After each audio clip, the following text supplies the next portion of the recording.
Hey, well, I meant to review this when it actually happened, but my nephew stayed in at the time. He didn't know that Resine was scripted, so I didn't want him to hear that. But God had a way of working things out, so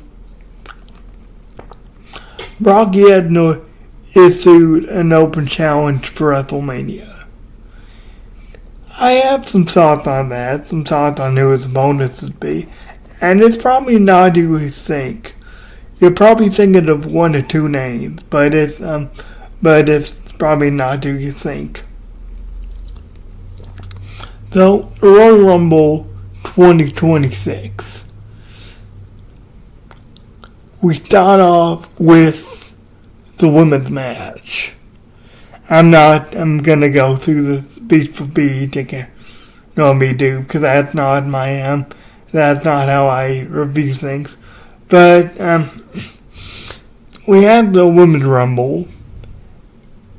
And, the women are really good. The women are really talented. I had it with, CRP Rumble, and some parts of it were, but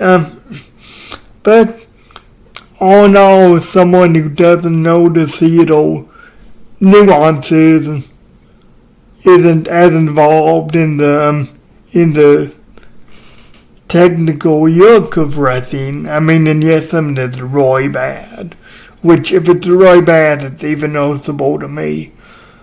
But I thought the Women's Rumble was real good for what it was. Liv Morgan won the Rumble. I'd have had someone different, like a Roxanne Perez, or someone, a new goal, really. Not that any of these goals are particularly new, like they don't know debuts or anything, but, we've seen Liv Morgan, she's a former women's champion, so, someone new, like a Roxanne Perez, something like that. Was Roxanne Perez still relatively new? She would have won the Rumble either that year or a couple years ago, but she was eliminated by Sayed. Because supposedly, and I wouldn't be surprised if this was true, but I'm not backstage with WB, so I say supposedly she was promised to win the Rumble. So she got a Rumble win, regardless of whether it made sense or not. But Liv Morgan won, and we know with hindsight she was challenging Jade Cargill at WrestleMania. It'll be a match. I won't say I'm looking forward to it. You've never been really one of my favorites or anything. Even when she was really hot, she has never been really one of my favorites. I'm more in the technical wrestling and the beauty part of wrestling, really. Which I would have preferred something different, but Liv Morgan won the Rumble. Next we have Gunther vs. AJ Styles. AJ Styles put his career on the line. Now, a lot of people were really intrigued, more for the aftermath of this than the actual match itself. But we had Gunther vs. AJ Styles. Gunther comes out, then AJ, he puts, like I say, AJ puts his career on the line. They have a real good match, a real great match. I didn't think the John Cena match was bad, but they had I'm one of the few who didn't, maybe, the few who don't have really anything negative to say about it. But I thought the AJ match was better. and what he should have fallen on. And also I thought, okay, that's weird. I mean, telegraphing by AJ maybe, but why would he put his career on the line this soon when he said, okay, I'm going to retire this year? I didn't think it made much sense to have AJ just win. I mean, you could, but it wouldn't have made any sense because they were trying to establish Gunther as his career killer. Yeah, made John Cena tab out, made him leave the WWE, all that. And it was a real good match, but people were more concerned with the aftermath because Gunther won, as he should have. He won with the sleeper hold. He made AJ pass out. And then AJ stood up. AJ tried to even get up to the ring, but he couldn't. And so he just walked out. No farewell speech or really anything Cena had. He didn't get a farewell speech either. But because of that, and because of AJ saying, okay, 2026 is gonna be the year, all these matches, all that. So people thought it was weird that he was putting his career on the line in the Rumble. Well, I mean, and yes, he wins, which, I mean, like I say, you could have had that. It wouldn't have made any sense how they're trying to establish Gunther. But he could have had AJ win, but he didn't. So, due to the fact that he didn't, people were thinking, okay, AJ's made a big deal of this being his year, this being his retirement year, like he's gonna have a retirement run. It's only on to the year 2026, so people thinking AEW. It's the one place he hasn't been. AEW wasn't even around when Styles was even with WB at his peak. So, or even wrestling at his peak, I should say. So people are saying AEW, which would be great, because we never, which come think of it, this would be a good story to tell. We never got that Kenny Omega versus AJ Styles match in New Japan after Kenny Omega took over the broadcast from AJ Styles. I mean, we just never got that. I want to say there was some scheduling issues with him coming into WWE, because that was like at the tail end of him coming, of him actually coming into the Royal Rumble. So it may have had something to do with that, but he had a big match, I know, before he came into WWE, was against Shinsuke Nakamura in at Wrestle Kingdom 10. I watched it recently. It's phenomenal. A buddy of mine thought he was going into TNA, but from my perspective, that'd be kind of a lateral move. I mean, I'm not sure if AJ could just act, okay, I want to do a match or a few matches with TNA while I'm still in WB. I'm not sure they'd even allow that. But yeah, that seems kind of a lateral move since WB basically owns TNA now. So AEW would be a great fit for AJ. I mean, AJ's older now. He talked about some moves harder for him to pull off than others. But they'll be, pardon the pun, they'll be phenomenal to see him in AEW. Especially because of that match between him and Omega that we never got. I'll be honest, this next match I didn't care for, so I just didn't really watch. I caught the tail end of it just because I wanted to see if it was over. But this next match I didn't care for, so I didn't watch it out of. Sami Zayn versus Drew McIntyre for the WB title. Oh, by the way, one more thing. Him retiring AJ is great for Gunther. I mean, it's just great for him. But next up is Sami Zayn versus Drew McIntyre. And from which I didn't go back and watch this or anything, but from what I can see, and from what I saw online, Sami Zayn actually got destroyed. Which is, I mean, I like Sami, but he's a little too,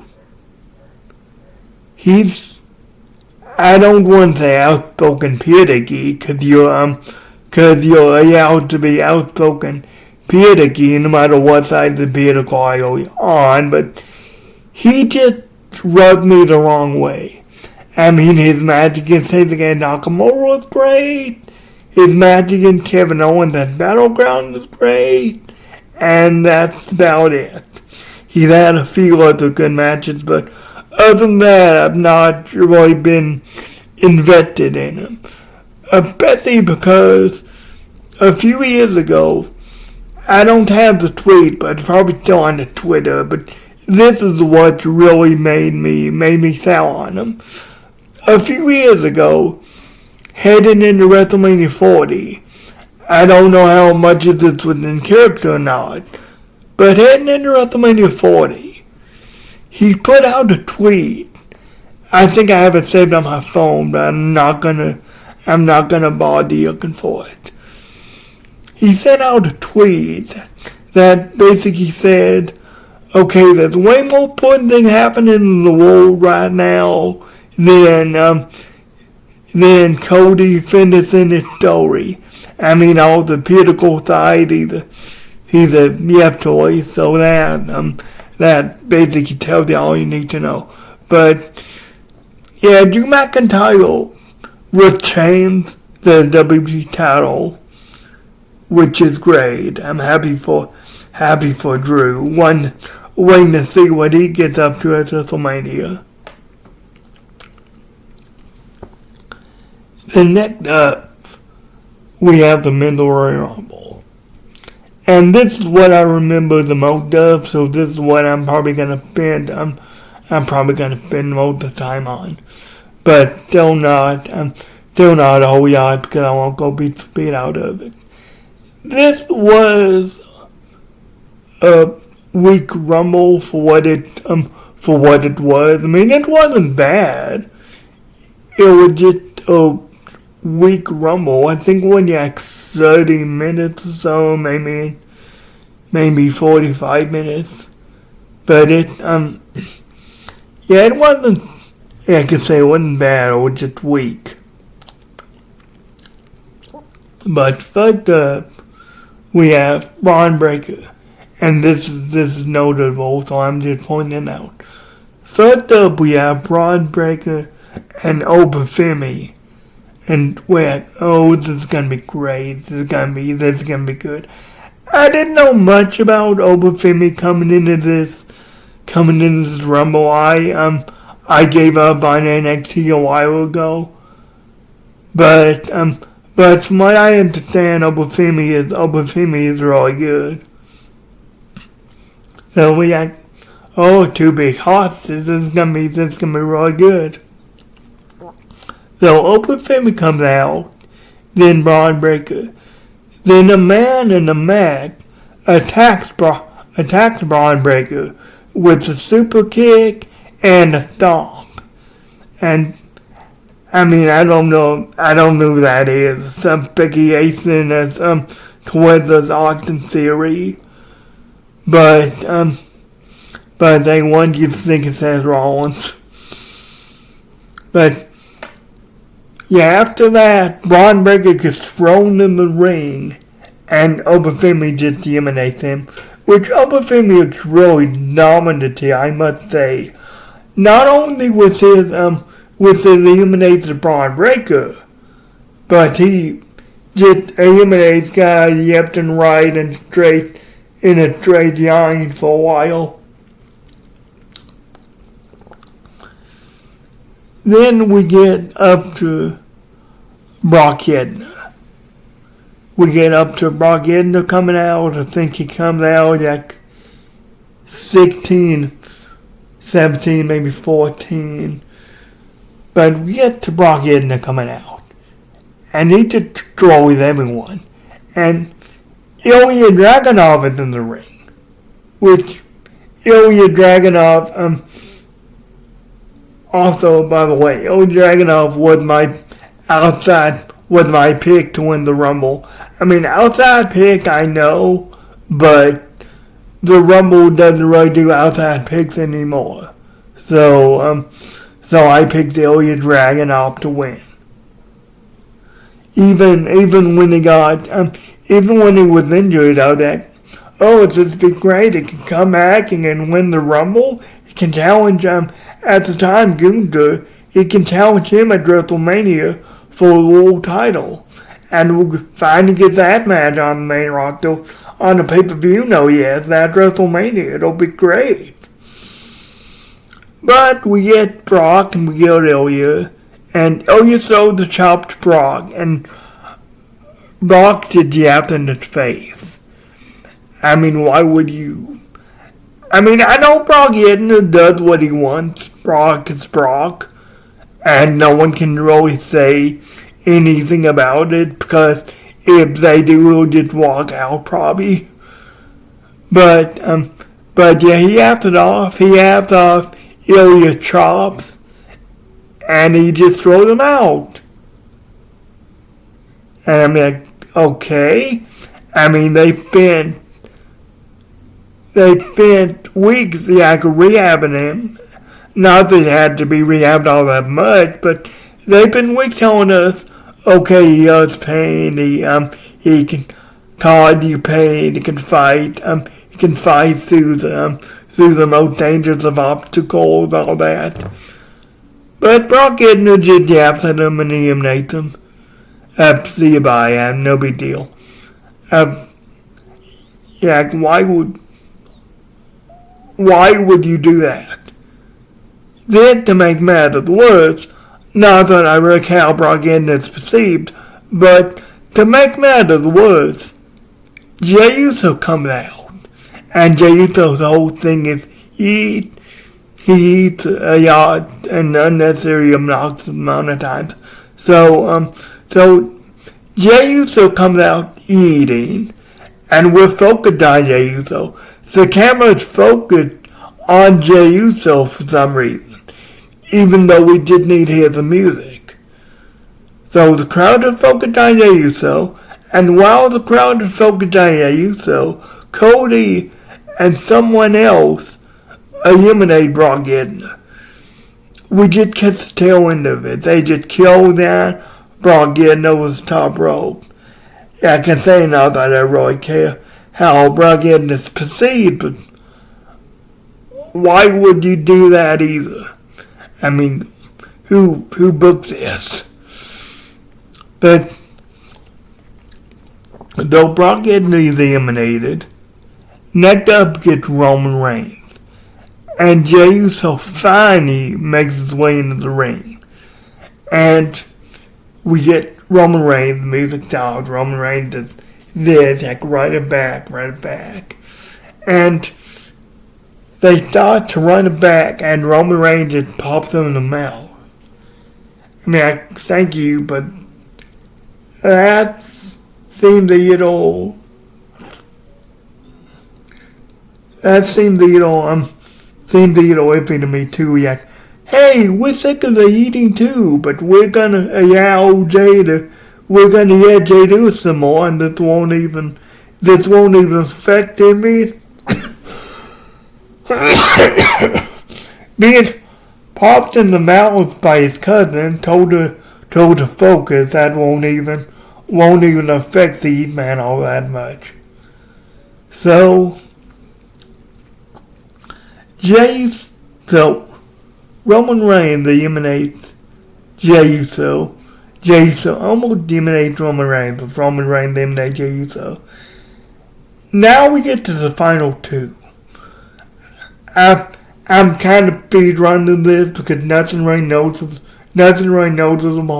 notable happened other than the Braun Breaker thing, the Brock getting the thing, Ilya Dragunov being completely shrugged off, and something else, we'll get to. But yeah, we get to the final two. Roman Reigns and Gunther. Yes. Even though it wasn't Ilya, Gunther, go all the way, baby. Win yourself a Rumble, get yourself a title shot. So, even though I knew in the back of my mind, it's coming, isn't it? It's coming. But I just didn't want to admit it. So we get a nice little change between Gunther. With Gunther was in the Royal Rumble and he stabbed. He retired AJ Styles early in the night, and Gunther came in at number 30. So like, okay, let's go. So we get a nice little back and forth. Gunther does a sleep hold on Roman, holds it for a long time. He holds another sleep hold in the long time on Roman, but Roman being Roman, he Superman punches them, beats them, and throws them out of the Rumble. Okay, so Roman won the Royal Rumble again, and that comes after he was on a podcast a few days before this, like maybe a day before this. He was on a podcast. Logan Paul or Pat McAfee podcast, I don't remember. I think it was Pat McAfee's. But he was on a podcast and he said basically the kids don't get over. I give them ample opportunity, because saying what Roman said now. I give them ample opportunity to get over. I've been gone. I give them ample opportunity, their own thing, but they just don't get over. And okay, you said that, but you just won the Royal Rumble with the other French faces, with Gunther beside you, and you just threw him out to win the Rumble. And okay, I'm sorry you didn't exactly fight hard to not win the Rumble when they told him you were winning. Because if anyone had that kind of stroke, if anyone had that kind of pull, it's Roman Reigns to say, okay, I'm not winning, Gunther's winning, Ilya's winning, but I'm not winning. But yeah, I doubt he put up much of a fuss when they told him he was winning the Rumble. But Ilya did win, and there's a couple of things I want to talk about at the end here. So Ilya did win, which he needed to look a yard better. I can't remember anything he actually did. Not only was he eliminated by Brock, but we didn't even get a face-off between him and Gunther. That was a match that we expected to happen a few years ago in the King of the Ring tournament. But instead it was Jey Uso versus Gunther after Jey Uso beat Ilya Dragunov. So Ilya didn't win. I can say Brock's having an open challenge. I don't really think this is going to happen, but Elias can answer it.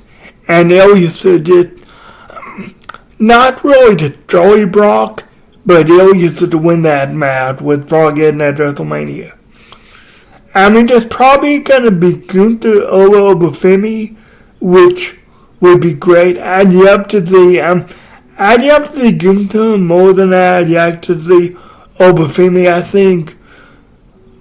But if this is going to be an angle thing, it's probably going to be over Femi. Maybe Brock beats over, and next year, or in a couple years from now, we get Gunther versus Brock at Mania, which would be good for what it is. But the big thing, Roman Reigns won the Rumble. That's not what I would have done, but it's pretty much established that it is going to be Roman Reigns versus CM Punk at WrestleMania for the World Heavyweight title. I'm okay with that. I mean, I wish Michael Cole didn't beat us over the head with it could possibly be the greatest WrestleMania match of all time every week on Raw. But I am excited for that match. I would want Punk to win, I think. I mean, which is funny. Ever since Punk left AEW, in the way that he did, I can't really bring myself to care about anything he does. I mean, he's a good wrestler. He gets good matches with people, but I can't bring myself to care about anything he does because it just feels so manufactured.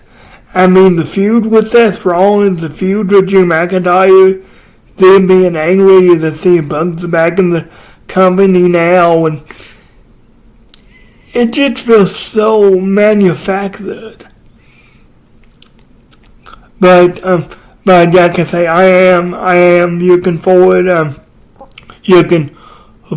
that match, and I'm looking forward to what. Oh, by the way, also, Drew McIntyre wasn't in the Rumble, but he eliminated Cody Rhodes. Cody Rhodes was halfway out the ring, and Drew McIntyre took him out with the Claymore. Took him the rest of the way out. So, it'll be interesting to see how that story progresses. Now, Cody's in the Elimination Chamber. Oh, Drew McIntyre defending the title in the Elimination Chamber. Against Drew McIntyre, Cody Rhodes, Trick Williams, Randy Orton. I forget the other two. But it'll be interesting how that story progresses. I mean, I can't say I'm too enthused about seeing Drew McIntyre versus Cody Rhodes at WrestleMania. I mean, it'll be a good match, and maybe that won't even be the WrestleMania match. I'm just saying. But I am intrigued with what Drew's going to do at Mania. Well, I know this review hasn't been exactly most coherent. You know, something you'd get like with Solomont or JD or something like that. But thank you for watching. I hope you had a good time as I did reviewing it. Yeah, because I mostly want to talk about it now because I wasn't even going to review it because I thought I missed my window, but then Brock Lesnar threw an open challenge for WrestleMania. So, oh, by the way, I, Cody Mitchell, am officially challenging Brock Lesnar for a match at WrestleMania 42. No, he did destroy. Even if I wasn't in the wheelchair, he'd probably destroy me. So Brock, if you're watching, no, I don't challenge you to a match at WrestleMania. Please don't come find me. But yeah, thank you for watching, and I'll see you next time I see you. Probably review Elimination Chamber, because I'll have time to do that.